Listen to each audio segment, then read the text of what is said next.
apresentação sobre BDD e integração contínua. A intenção dessa apresentação é passar um pouco da experiência que eu estou tendo, ferramentas que a gente está usando, que a gente criou para poder fazer da gente uma equipe que trabalhe mais ágil e também saber de vocês, trocar um pouco dessa nossa experiência, né? A intenção dessa palestra é justamente isso que eu falei, né? Falar sobre práticas de XP, que a gente está utilizando e também poder aprender um pouquinho com a experiência de cada um, né? Bom, sobre mim, eu estou trabalhando na Gonal no momento, projetos Ruby on Rails, e a gente gosta bastante de utilizar essas práticas, tanto do Extreme Program como de Scrum, para poder ter um bom desempenho no trabalho. Bom, primeiramente, mais um alinhamento de conceitos, né, de ideias. Muita gente já pode saber do que se trata, né, o Test Driven Development, né, que é o desenvolvimento orientado a testes. Então, só para basicamente para falar do que se trata, né? A gente sabe, né, que a ideia do TDD é escrever um teste que fale, né, mesmo sem ainda ter a implementação, ter o código que realmente faça a funcionalidade, mas a ideia é fazer algo que escrever o teste para depois fazer a funcionalidade, e aí você vê o verde, né, passando aquela funcionalidade que você escreve, né? E logo depois que você vê aquilo passando, então a ideia agora é de refatorar. Depois que você escreve o teste, ele falha, não existe a implementação ainda, você vai lá, faz a implementação e depois você refatora para eliminar as duplicidades e melhorar o design, né? Esse trabalho é um ciclo. Você tem sempre que... não tem sempre, mas a ideia do TDD é essa, né? Você está utilizando esse ciclo para você ter um design melhor, você ter uma cobertura legal de testes e o que é mais importante para o cliente, que é o valor, né? Bom, mas então quer dizer que é só fazer o teste? Eu vou lá, eu faço uma implementação, então o TDD é teste, é só se tratando de teste? Não, é muito importante esse conceito de test first, né? Você fazer primeiro o teste, depois a implementação. Até por ser mais fácil de testar. Quando você já tem um código pronto, você faz o teste. Se você fizer o teste depois, você vai fazer o teste baseado na implementação. E isso deixa você muito preso a essa implementação. E aí o que acontece? Se você precisar refatorar, você vai ter que mexer. Normalmente você terá que mexer também no seu teste para adequar aquela implementação. E não é essa a ideia. A ideia é você testar o comportamento.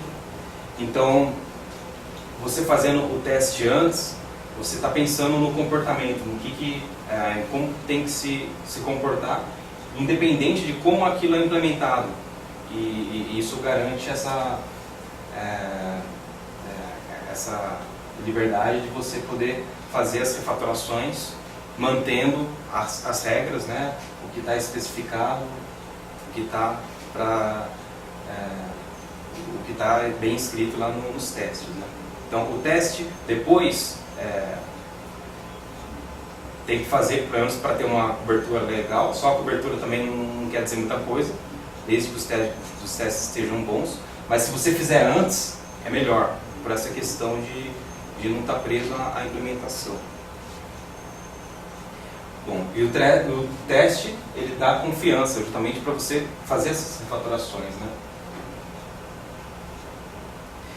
Agora, você já está fazendo, você trabalha, imaginamos que o profissional não trabalha com os testes, né? Então, e ele fala assim, que não, mas eu tenho uma qualidade boa no meu trabalho, então eu não preciso de testes. Não é fácil começar. Na verdade, você tem que se forçar a trabalhar com TDD E é como se fosse sair da área de conforto mesmo, né? No início sempre um pouco traumático, mas é muito do esforço de cada um para poder começar a fazer dessa maneira. E você vai ver que depois de um tempo, você vai começar a ter produtividade, e a produtividade vai aumentar ainda mais quando você está fazendo os testes, porque uma coisa muito chata é, por exemplo, a gente tem que sempre ficar retestando coisas que a gente já testou, e se a gente automatiza, o que é chato, a produtividade vem daí, né? Porque com um botão, um clique, você dispara todos os seus testes, ele já entra na tela, ele já clica, ele já garante que tudo está funcionando. Então a produtividade vem que você não deixa de fazer trabalhos repetitivos, né? Então sim, você tem que acostumar primeiro, no início não vai ser tão produtivo, mas essa produtividade vem com o tempo e a qualidade com certeza vai ser melhor. Quando eu comecei no início de carreira, eu não fazia testes, não tinha experiência com testes. E hoje eu posso dizer que, depois que eu comecei a escrever, se torna até uma coisa muito... fica até divertido, né? Porque você começa a gostar de estar fazendo aquilo. E você vê que você não está demorando mais para entregar as coisas. Você está entregando na mesma velocidade ou até ainda maior, fazendo uma coisa divertida que são os testes, né? Você evita retrabalhos, você acaba aqui aproveitando essa automatização e se preocupa com coisas novas, né? Não com coisas que já aconteceram, bugs que já ocorreram. Isso tudo não teria mais uma preocupação, né? Hoje eu posso dizer que a produtividade é maior, com certeza, fazendo os testes e garantindo uma boa qualidade. Uma outra coisa importante também só se você faz 100 testes, por melhor qualidade que você entregue o produto, você não tem uma garantia de que outras pessoas vão entrar no seu projeto e vão quebrar regras que você definiu naquele projeto. Então, os testes também é para isso, para você ter essa garantia de que o produto que você está entregando para o cliente vai estar funcionando, independentemente se é você que está trabalhando nesse projeto ou se é outra pessoa, porque as regras estão bem definidas, né? Bom, e a qualidade final com testes acaba sendo maior justamente por esse motivo. Essa garantia de que regras não estão sendo quebradas com pessoas novas no projeto e isso dá essa confiança, né? Então, um pouco sobre o BDD, Behavior Driven Development. Qual que é a diferença do Behavior Driven Development do TDD, né? O BDD ele é uma prática, na verdade ele ele tem a diferença principal do TDD é que, não que o TDD não seja importante, mas ele procura envolver um pouco mais disso daí, né? Então, o BDD, ele também, ele fala, claro, você escreveu o teste antes, mas é um teste mais direcionado ao valor de negócio, a regras de negócio do seu cliente. Então você está voltado bastante a essa comunicação que você tem nos seus projetos, para você, tanto o cliente quanto os desenvolvedores está falando a mesma linguagem. Então tem também um pouco de ubiquitous language, essa comunicação, a definição do dono, o que é o dono, né? Isso às vezes é uma coisa que a gente acha que é simples, mas não é, né? Então, para uns, dono comitei, está funcionando. Outros, terminei na minha máquina, está funcionando. Para outros não, está agregando realmente valor de negócio para o cliente, aquilo está em produção, está sendo utilizado. Então, o BDD também procura deixar claro o que é o dono. Ele é uma especificação também, por exemplo, você ter histórias bem definidas, você ter cenários bem definidos. Então, também é uma especificação do seu projeto e é muito do comportamento do software, né? Em vez de você testar implementação, você está testando o comportamento, como que o seu software como que deve ter o comportamento, né, das suas regras, as regras do sistema, né? Então, tudo isso que eu falei, né? E User Stories também, né? Você trabalha muito com User Stories no BDD, até para você entender bem as funcionalidades e os cenários de cada funcionalidade, né?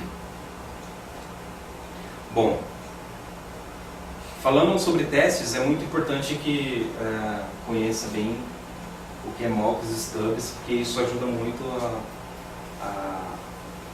no desenvolvimento de testes, né? Muitas vezes você quer testar uma funcionalidade, mas que envolve outras que não faz parte testar nesse momento. Tem um teste para aquilo. Por exemplo, você pode mocar requisições, você pode mocar acessos a banco. Na verdade, os testes têm que ser bem específicos. Você tem os testes de controller, então você vai testar o controller, não vai testar a implementação de um módulo. Se você quiser testar a implementação de um módulo, então serve os testes de módulo, né? Se você quiser testar a união disso tudo, então existem testes de integrações, testes de aceitação. Então cada teste tem o seu propósito, o seu objetivo, né?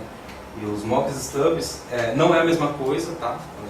Existe um artigo do Martin Fowler muito famoso sobre isso. Eu também não vou entrar em detalhes do que seriam mocks e stubs, mas você, na implementação, no dia a dia, você se acostumando a utilizar, ele ajuda muito no propósito dos seus testes, né? Você se preocupar com um teste bem específico e não ter o problema com acoplamento e com outras regras externas, né? Bom,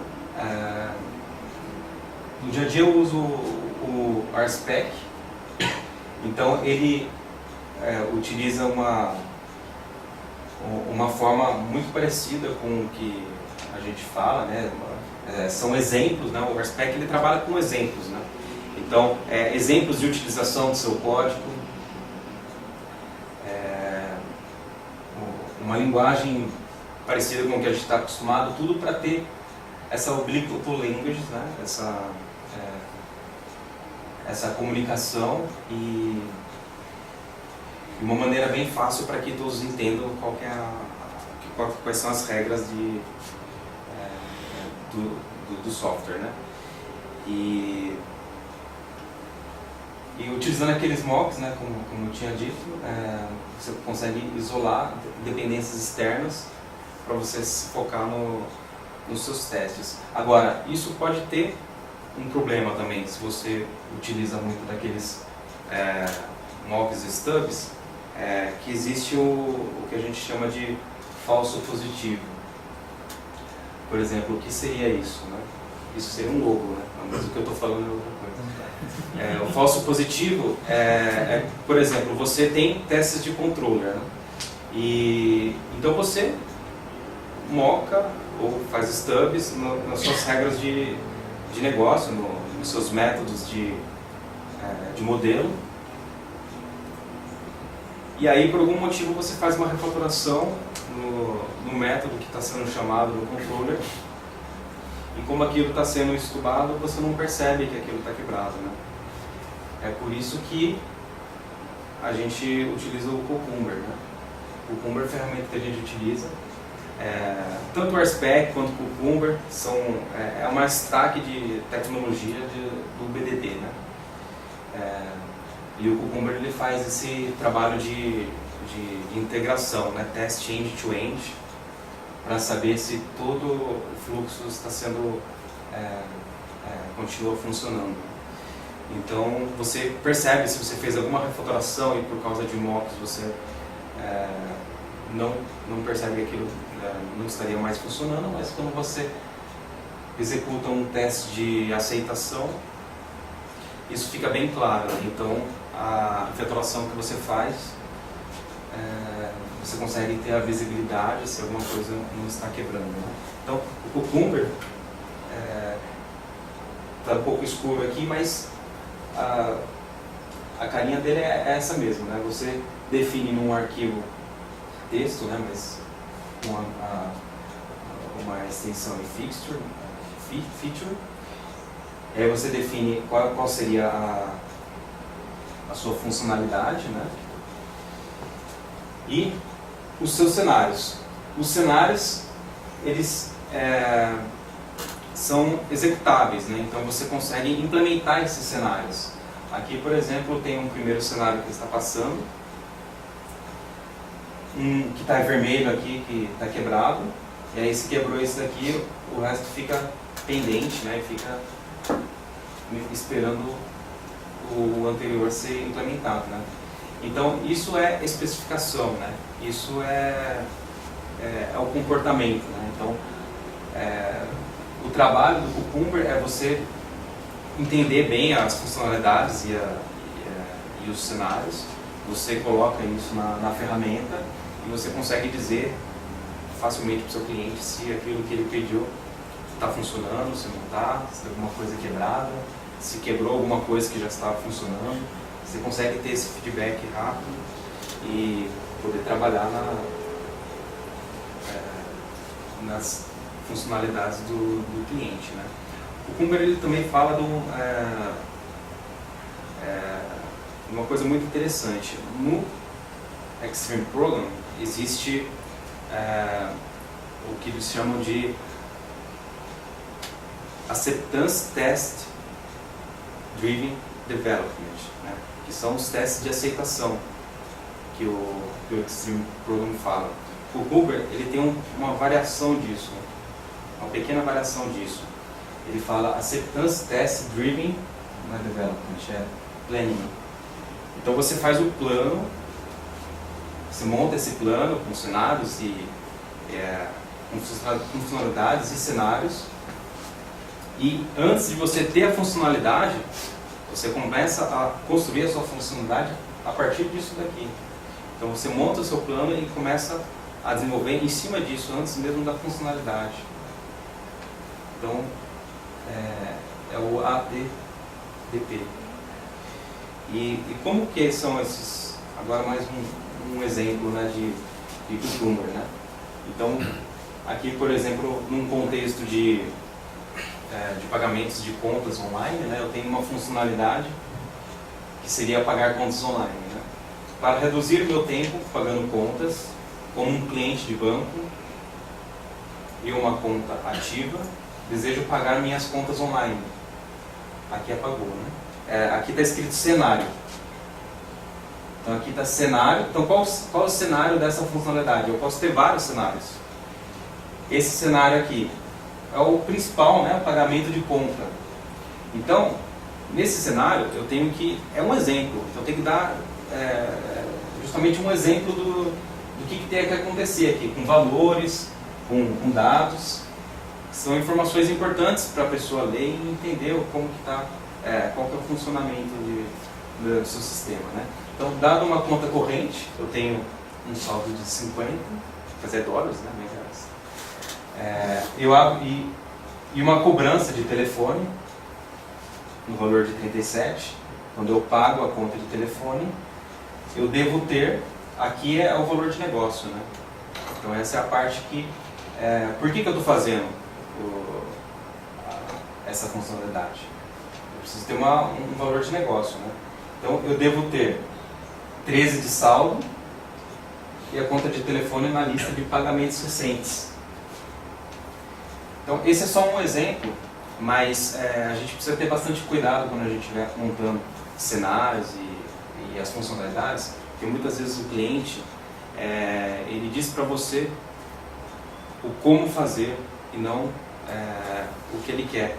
Então, às vezes na funcionalidade você pode identificar que ele está pedindo uma coisa já dizendo como fazer, mas ele não sabe que aquilo pode ser feito de outra maneira, de uma maneira melhor. Por exemplo, se eu for dar um outro exemplo, né? No mesmo, um pouco parecido, né? O cliente ele diz que eu como um cliente do banco, eu quero que a minha conta, eu quero ter avisos de contas vencidas de modo que eu não esqueça de pagá-las, por exemplo. Ele pode pedir isso para a gente, né? Só que a gente tem que adequar essa funcionalidade, esse cenário, para fazer o que ele está pedindo, mas não o como. Por exemplo, ele poderia muito bem ter essas contas pagas via débito automático. Então, ele falou para você o como, mas se você fizer o como dele, não existiria essa forma de pagar. Que ele também teria o mesmo valor de negócio, que é, por exemplo, não esquecer de pagar as contas. Então, o valor de negócio continua sendo o mesmo, mas a maneira como você escreve esses cenários é muito importante, porque você pode ser direcionado e melhorar essa forma de escrever os seus cenários, né?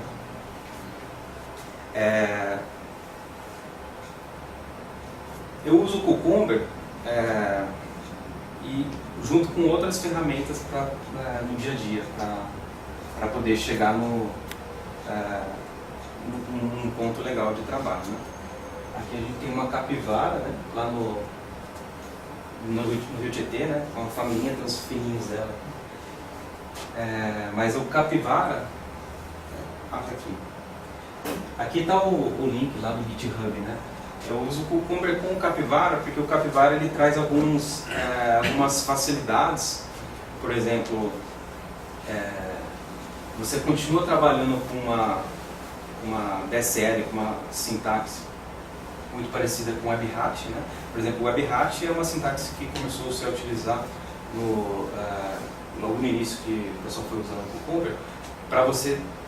É uma sintaxe muito simples para você fazer operações na tela. Por exemplo, clico num botão, preencho um text field, seleciono um combo, checo. Então, é uma DSL bem simples para você fazer essas operações na tela. E o Capivara, ele utilizou essa DSL, essa mesma DSL, mas ele colocou um pouquinho mais. Por exemplo, eu consigo definir naquelas minhas histórias, se eu colocar, por exemplo, um @JavaScript para ele executar um cenário que tenha JavaScript, se eu coloco um @Pulate, para ele utilizar o JRuby, e aí por trás ele não usa um browser comum, né? Ele utiliza o HTML-Unit, fica tudo em memória lá, então ele faz tudo escondido lá, mas na verdade ele está clicando, mas não é um browser de verdade, como o Firefox, um Chrome, né?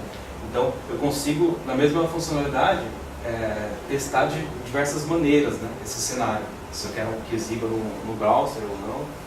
Então isso traz uma facilidade bem bacana. E outras facilidades que ele traz também, que podem ser configuráveis, que são configuráveis no Capivara. E isso acaba aqui utilizando bastante, né? Por exemplo, eu tenho uma integração contínua, que eu executo todas as funcionalidades por Pulate, né? Então, no servidor de integração contínua, eu não quero que fique exibindo as telas, clicando lá e tal, mas eu consigo facilmente configurar, e se eu tenho algum desses cenários que está quebrando, eu falo assim, não, esse aqui eu quero ver o que está acontecendo. Então ele start o browser e mostra para mim o que está acontecendo. Eu também consigo dizer para o Cucumber o que é importante. Então, esses testes de aceitação, eles precisam ser muito rápidos para você ter o feedback, né? E à medida que isso vai crescendo, logicamente vai tornando o processo mais lento, né? E você pode configurar quais são os funcionários importantes que vão ser sempre executados quando você fizer uma integração. Ou então você executa todos de uma vez e aí demora um pouquinho mais por ser mais similar, né? Então o Capivara ele me ajuda, eu gosto bastante de utilizar ele tem essas facilidades a mais ao Cucumber, né? Agora, por que testar, né? É aquilo que eu tinha dito, né? Os requisitos mudam, a gente precisa ter confiança para fazer um refactoring. Então, dificilmente a gente vai ter uma situação de que os requisitos não vão mudar, que você não precise mexer num código que você já mexeu. Você precisa dar exemplos de utilização do seu código para outras pessoas que vão utilizá-lo, né? Então, os testes são uma coisa muito importante, ele diz muita coisa no seu projeto, né? A saúde do seu projeto, você fica com mais confiança quando você está mexendo com testes que estão bons, né? JavaScript também é código e também é interessante ser testado, né? E como que eu utilizo testes de JavaScript? Eu uso um plugin para o Rails que ele é chamado Bluereach. Na verdade, ele é uma união de algumas outras bibliotecas, né, outros plugins. Ele une as coisas e aí eu tenho uma série de benefícios aqui. Por exemplo, eu consigo fazer um teste do meu JavaScript de uma maneira muito similar ao do RSpec, né, com uma sintaxe bastante amigável, né? Então, ele faz um require de alguns JS, né? Aqui, por exemplo, o JS que ele está testando. Aqui, se eu quiser criar algumas funções de helper para utilizar nos meus testes. O describe, né? Qual que é o contexto do que eu vou testar. E aqui, meus exemplos, né? Minhas funcionalidades, né? Faz alguma coisa. Então, o que ele faz? Ele pega esse arquivo JS, ele importa esse arquivo JS e eu consigo utilizar as funções aqui e testar o comportamento, né? É tudo comportamento, a gente está falando de BDD. E como que trabalha isso daqui? Onde que ele pega a informação, HTML e tudo? Existe um arquivo de fixture, né? Ele normalmente fica dentro de RSpec JavaScripts.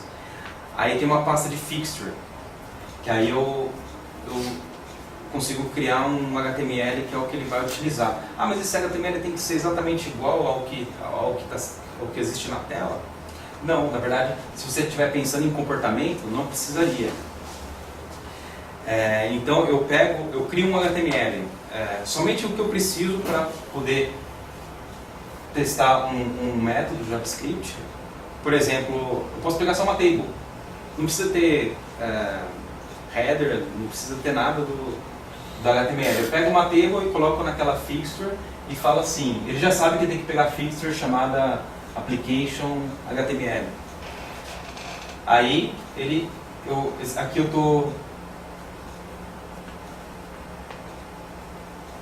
aqui eu posso chamar a minha função, né, no caso, aqui é muito simples. Esse exemplo eu peguei do próprio site, né? Mas, por exemplo, eu poderia executar uma função JavaScript e verificar o retorno dela. Inclusive, eu posso utilizar mocks e stubs. Por exemplo, se eu tenho uma função que faz um Ajax, para mim não importa. Eu mock que deu 200 e se o retorno do Ajax for sucesso, ele vai fazer alguma coisa, se for falha, ele vai fazer uma outra coisa. O importante é que eu consiga definir que o retorno é 200 ou é 404, não importa, mas eu consiga testar essas funcionalidades aqui. Ah, mas quando que eu devo fazer testes de JavaScript? É mais difícil, eu não estou acostumado e tal. Eu falo que sempre tem que fazer, né? Se você acostumar com TDD, utilizar sempre o tests first, você vai acabar trabalhando dessa maneira, né? E a produtividade aumenta, assim, depois que você pega o jeito da ferramenta, você vai ver que você não vai ter que ficar entrando no browser, clicando, às vezes tem uma série de etapas para você chegar na tela, e aí você tem que clicar na tela e ver o negócio acontecer. Então aqui é uma automatização, você define qual que é o comportamento e você roda um comando. No caso do Rails a gente faz rake, teste, JavaScript, ele roda todos os seus testes de JavaScript, ou então você quer definir o application, rake, testes, JavaScript, teste igual application, aí ele vai testar só são só esses testes do application, se você tem outros JS no seu sistema, né? Então, a produtividade é essa. É muito chato, você tem que entrar na tela, clicar nas mesmas coisas, a mesma situação, tal. Tudo que é chato, tudo que é trabalhoso, a gente tem que automatizar. Um clique, um comando, ele tem que executar aqueles testes. E você acaba se tornando também um programador melhor, porque você vai... com os testes você analisa melhor o que você precisa fazer, você vai olhar melhor o código que você está fazendo, e com certeza a qualidade vai sair melhor, né? Você acaba tendo que faturar por causa dos testes, aí é uma refatoração que você nem imaginava, mas por causa dos seus testes você viu que tinha que fazer, aí você desacoplou mais alguma coisa, né? Então, estou utilizando esse cara e estou gostando bastante.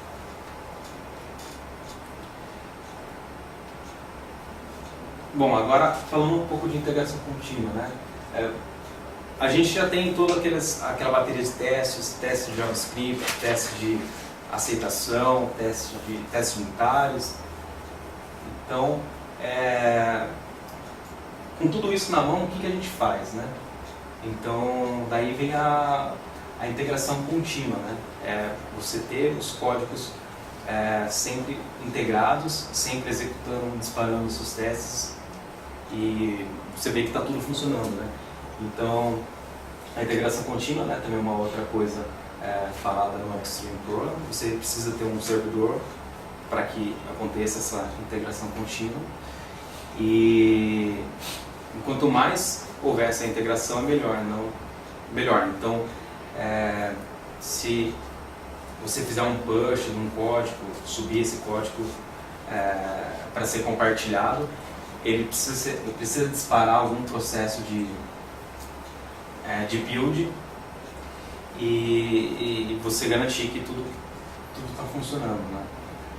E até garantir se alguma coisa que você fez é o que realmente quebrou o build ou se o build foi quebrado por outro. Você consegue ter esse feedback, né? Saber o que está acontecendo, você consegue ter essa visão melhor do que está acontecendo no sistema, né? Eu sei que aqui vocês trabalham de uma maneira bem legal, não sei se já mudou, né? Que é o esquema do telão, né? da TV, e se quebra, ele aparece lá, né? que tem bug e dispara e-mails, né? Hoje a gente está usando um plugin para o Mac que a hora que quebra ele avisa. Plugin para o Mac. Isso, Qual que é o nome? Chama Hudson Tracker. Hudson Tracker. Ah, entendi. Vai mais um embora. Então, mas são maneiras de você ver rapidamente, você ter esse feedback rápido das coisas que você está construindo e saber se realmente está tudo em ordem, né?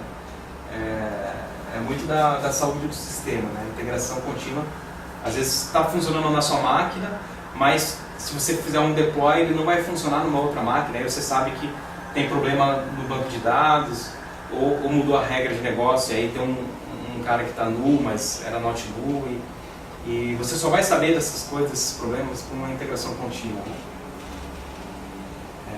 E que seja uma coisa muito fácil de ser visualizada pela equipe inteira, a equipe que eu falo não só de desenvolvimento, mas o cliente, todo mundo consiga sempre ter essa informação, se está tudo funcionando, se está tudo ok, né? E que esse processo seja o mais simples possível. para que qualquer um da equipe possa disparar, né?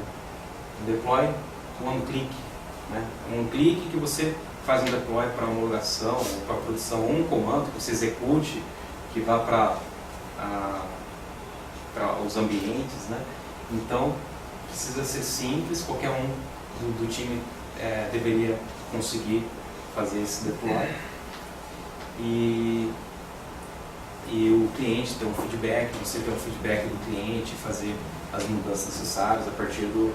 O deploy precisa ser muito rápido, né? Existem projetos que você pede uma funcionalidade e aí o desenvolvedor fala assim, não, tudo bem, só que essa mudança pequena que você está fazendo, eu preciso agendar um deploy para ela, daqui a uma semana eu faço o deploy, porque é muito trabalhoso e tal, precisa montar tudo uma documentação. Então, isso acaba que você tem um gap, aí, um espaço que você não está tendo feedback do seu cliente. Então, o cliente está perdendo dinheiro com isso, né? Então, esse feedback rápido é o que você precisa. Tem que ser fácil o deploy, é um clique, uma coisa muito rápida, né? Se for falhar, fail fast, né? Então, tem que falhar rápido. Aí você já descobre se tem alguma coisa que não está funcionando, né? E existe um termo também, falado pelo Martin Fowler,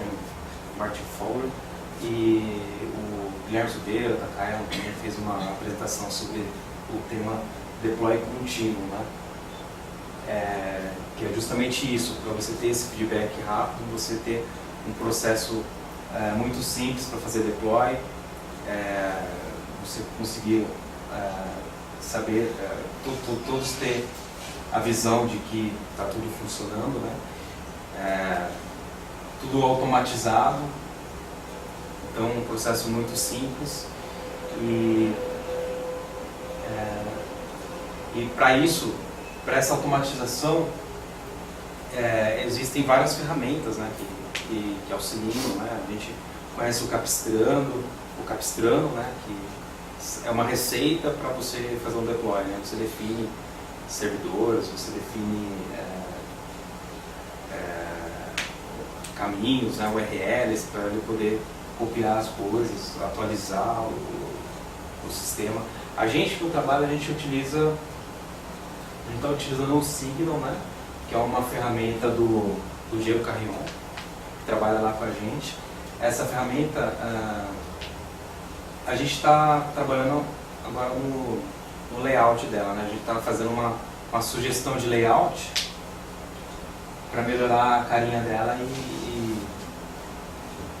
o pessoal começar a utilizar mais, né? Mas é uma ferramenta muito simples em Ruby on Rails e você consegue cadastrar vários projetos. Tem um plugin que é para autenticação, para você se logar, usar assim. E aqui na parte de baixo você consegue fazer o build, né? Ele utiliza a interna, ele não utiliza o Capistrano, ele utiliza uma outra ferramenta para fazer o deploy, que é o Employ, né? Também que é do Diego Carrion, que é muito mais simples. Eu já vou mostrar como que é a receita dele, né? E nesse sistema de integração contínua, a gente tem a parte dos logs, né, que é um pouquinho apagado, mas tudo que executou, a gente sabe o que aconteceu, se está quebrado, ele vai mostrar aqui, se quebrar ele manda um e-mail também, coisas, funcionalidades mais básicas de um sistema de integração contínua, né? Então eu consigo executar os builds, por exemplo, olhar as features do Cucumber, métricas, né, que também é muito importante, que também faz parte de um deploy contínuo, né? Você saber como que está indo o seu projeto. Então aqui, você clicando nesse botão, ele exibe páginas que são geradas pelo Metric Full, né, que a gente utiliza para tirar métricas de cobertura, duplicação de código, maus cheiros, né, que falam tem alguma coisa que pode ser melhorada. Então, o Metric Full é uma ferramenta bem completa para você ter uma análise geral e estatísticas de como está indo o código e a saúde do seu projeto. O employ, a receita dele é bem mais simplesinha que o do Capistrano, né? Basicamente você define qual que é a aplicação, por exemplo, aqui eu vou fazer o deploy do próprio Signal, né? O repositório no GitHub, por exemplo, e quais são os hosts que ele vai copiar os projetos, que ele vai atualizar os projetos.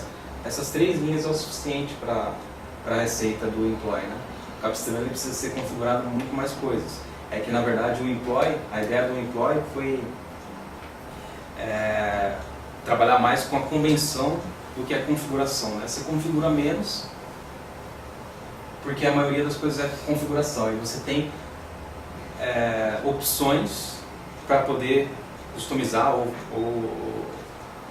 especificar algumas coisas que você queira, mas basicamente essas 3 linhas você já consegue fazer um deploy, né? E comandos para executar. Na primeira vez você precisa fazer um setup, ele prepara todo o ambiente lá nos servidores, e depois você executa um update. Tem um alias também para tornar esse comando mais simples. Você pode executar um alias, né? Então você faz alguma coisa up lá, update, e ele já atualiza, né? Essa é a ideia do employ, ser uma receita mais simples do Capistrano, né? A ideia do Signal foi que a gente utilizava o Cruise Control RB, só que tinha algumas coisinhas que a gente não gostava muito do Cruise Control. Aí a gente começou a olhar outras ferramentas, aí viu o Integrity, né? O Integrity, ele tem até uma interface um pouco mais parecida com essa, e a ideia foi juntar a funcionalidade dos dois, o bom de cada um dos mundos, e aí o Diego Carrion decidiu criar essa ferramenta, né? Que é o que a gente vem utilizando hoje na Gonal e nos clientes, né?